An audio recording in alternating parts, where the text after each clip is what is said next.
Voyons l'ivoire, il représente l'attachement exagéré qu'on porte à un maître en particulier, à un certain manuel, une certaine église, à une secte quelconque. Cette loyauté est déplacée, c'est une erreur où l'égoïsme n'est point en cause, mais qui n'en est pas moins mortel. N'importe quel maître, n'importe quel écrivain, si éminent soit-il, toute église et tout centre spirituel, si apprécié soit-il, ne sont que des moyens pour atteindre un but. Ce but, c'est le développement spirituel. Beaucoup d'étudiants trouvent un grand secours auprès d'un maître ou dans une église particulière. Ils font de rapides progrès pendant quelque temps, puis ils s'aperçoivent qu'ils ont dépassé leur maître et pourraient trouver ailleurs une aide plus efficace. Cependant, ils s'y refusent par un sentiment erroné de loyauté. Vous ne devez en aucune loyauté à quelqu'un ni à quoi que ce soit, si ce n'est à votre âme. Et ce sentiment-là est le plus sacré de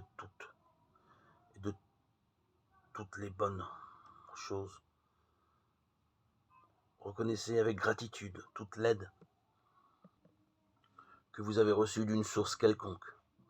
Mais souvenez-vous que vous ne devez être fidèle qu'à Dieu, ce qui doit se traduire par vos progrès spirituels. Vous devez vous sentir libre d'aller n'importe quand, partout où vous trouverez l'aide la plus efficace, en dépit des considérations personnelles.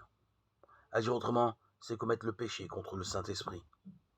Le singe représente les tentations physiques telles que la sensualité, la tendance à boire, à se droguer. Ces choses sont tellement manifestes que celui qui en est la victime ne peut se faire d'illusions. Il sait du moins à quoi s'en tenir. Il peut en triompher naturellement par la prière. Les pans figurent la vanité. Elle peut prendre la forme de l'orgueil intellectuel, de l'idée ridicule qu'un petit groupe ignoré n'a rien à apporter, qui envahit la peine. Ce peut être le désir de se mêler à ce qui est consacré par la mode ou les puissants du jour, même si cela constitue une erreur.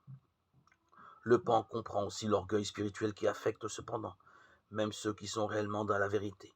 Cette forme de la vanité est la pire de toutes choses.